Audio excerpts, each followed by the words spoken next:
hawshan waxay ku fulaysaa amarkii madaxweynaha uu soo saaray ee uu yiri biraha duuga ee hawl gabay bira laga shaqeyn karayo maaha waa wixii ilaa ruushkii ilaa 40 sanadood 50 sanadood oo dhow dhulka ku daadsanaa waa wixii environment-keena kharibay waa wixii tuugtu iyo hadiyo goor ay dhibta inuu keeni jireen ee askartu hawl badan ay ka gali jirtay taasoo beebay iyo intaasoo qori baa la naga baxsaday oo maanta ayna ku xisaabtami karaynin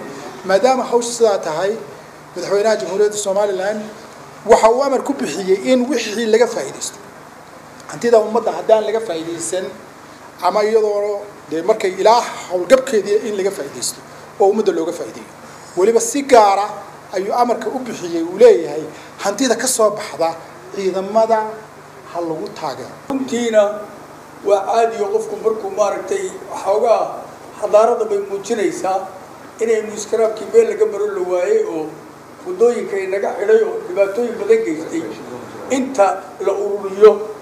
oo la farsameeyo inaynu sidaas oo kale si meel public oo ummad wax ku iibsanayso geyno dabadeedna la dhoofiyo iyada nafteedu runtii waa tallaabo horumar walaabtaas matalan waxaan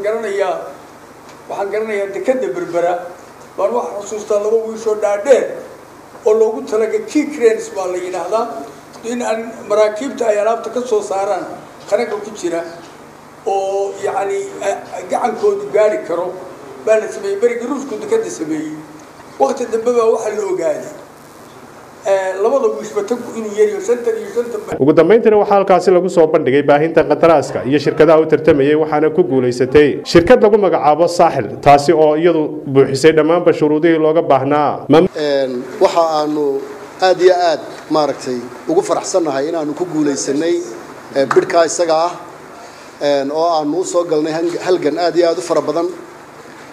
waxa aanu runtii ku qaadanay qiimo aad iyo aad u sareeya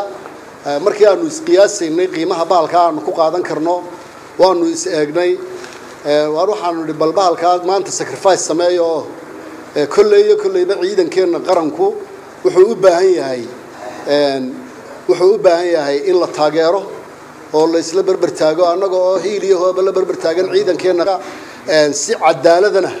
way u dhacday waadi aad baan ugu mahadinaynaa guddiga qandaraasyada qaranka oo aanu muddo fara badan daba joognay arrinka oo aanu lahayn maartay arrinkaasi waa inuu sidaa noqdaa